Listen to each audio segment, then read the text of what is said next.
Dhaka city কর্পোরেশনের কয়েকজন মশা নিধন কর্মী গ্যান্ডারিয়া রেললাইন বস্তিতে গিয়ে মশার ওষুধ চুরি করতে গিয়ে ধরা পড়ে। বিষয়টি জানার পর দ্রুত কার্যালয়ে চলে আসার কথা জানান ওয়ার্ড কাউন্সিলর। হ্যাঁ, আচ্ছা আচ্ছা। না না, এই এখন মেশিনগুলোতে একটা দায়িত্ব কারণ নিতে হবে। এরই মধ্যে রেললাইন বস্তি থেকে উদ্ধার হওয়া মালামাল নেওয়া হয় 14 নম্বর ওয়ার্ড কাউন্সিলরের কার্যালয়ে। একে একে আসেন মালামাল ফেলে পালানো মশা নিধন কর্মীরাও।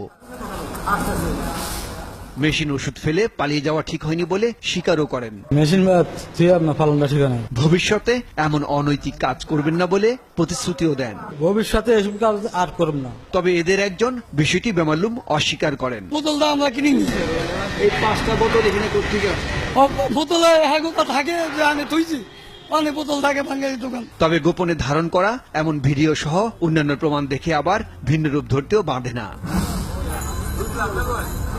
গাজী ভাই, কিন্তু আমার ওটার মধ্যে তো আমি কিনিনি। গাজী ভাই, না আমি কিনি আপনি কি আমার শত্রু?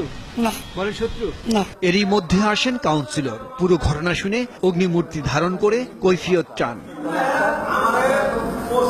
চাকুরি হারানোর ভয়ে কাকুতি মিনতি করেন তার কাছেও। ভবিষ্যতে আর এমনটি হবে না এমন শর্তে মেশিন তুলে দেওয়া হয় তাদের কাছে।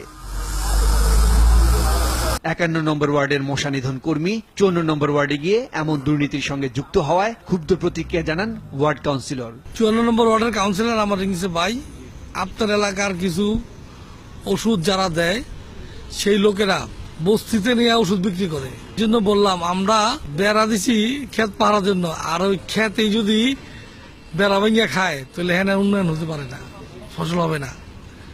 অতএব তাদের বিরুদ্ধেও সোচ্চার হতে হবে, তাদের বিরুদ্ধে ব্যবস্থা করতে হবে। এ নিয়ে অঞ্চল প্রধানের সঙ্গে কথা বলতে চাইলে ক্যামেরার সামনে আসতে রাজি হলেন না। তবে ওয়ার্ড কাউন্সিলরের সঙ্গে অভিযুক্তদের বদলি করে দেওয়ার কথা জানান।